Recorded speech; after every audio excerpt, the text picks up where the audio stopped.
এত দারুণ একটা কদবেল আজকে দুপুরে সবাই মিলে মাখিয়ে খেলাম।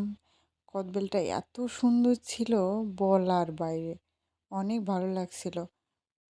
হ্যালো সবাইকে, কেমন আছেন সবাই?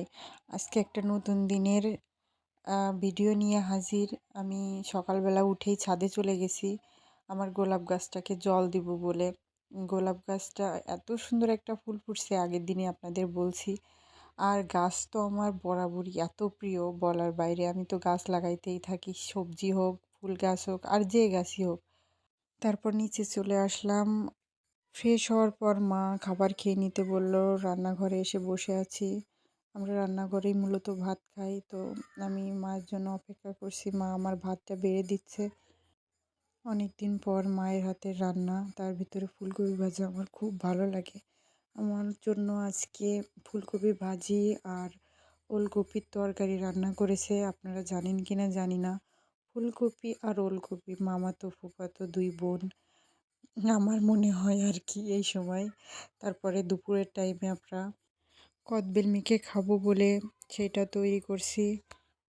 আমরা তো মেখে বলি, অনেকেই ভর্তা বলে, অনেকেই না প্রায় সবাই ভর্তা বলে দেখি, কিন্তু আমরা এখানে মেখে বলি। কদবেলটা ভিতরে অনেক সুন্দর ছিল। আমার এই কদবেলটা আমার ঠাম্মি পিসি বাড়ি থেকে এনেছে। তো মাখানোর দায়িত্বটা আমার উপরই পড়েছে। ভাই বোন বসেছিল, মাও ছিল।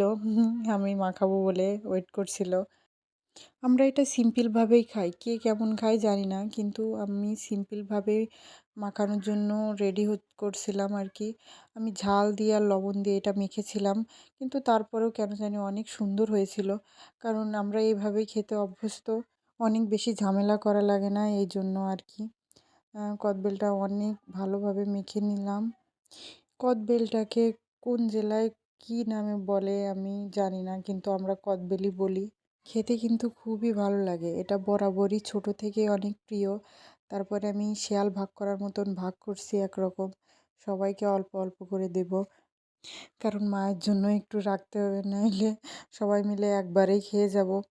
এইভাবেই আমাদের দুপুরটা কাটলো, মজাই হচ্ছিল সবাই মিলে খেতে। তারপর মা বলল স্নান সেরে ফুল নিয়ে আসতে, তো বাড়িতে ফুল ছিল না, অল্প কিছু ছিল, তাই কাকিমাদের বাড়িতে গেছিলাম। কাকিমাদের কাছে এই দুটো গোলাপ ফুটছিল, দূর থেকে এত সুন্দর দেখাচ্ছিল, আমি কাছে যেয়ে ভিডিও না নিয়ে পারলামই না, অনেক সুন্দর লাগছিল। তারপরে আমি প্রসাদের জন্য ফল কাটছিলাম। আমি নতুন ইউটিউবে ভিডিও করি, আমি জানি না আর কি, আমার একটু কমই অভিজ্ঞতা, তাই আমি ক্যামেরাটা উল্টো পাশেই রাখছি, যার কারণে কালো কালো আসছে। ক্যামেরাটা বোধহয় অন্য পাশে রাখলে পরিষ্কার আসতো, কিন্তু আমি প্রথম প্রথম করছি যেহেতু, এই জন্য আমি বুঝতে পারিনি।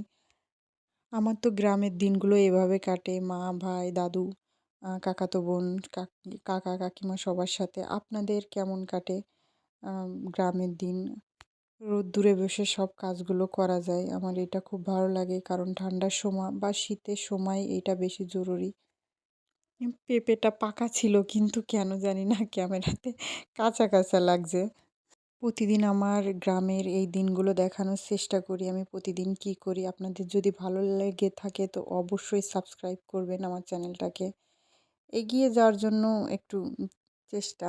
আজকের মতো এই অবধি, সবাই ভালো থাকবেন এবং অবশ্যই সাবস্ক্রাইব করে পাশে থাকবেন। টাটা।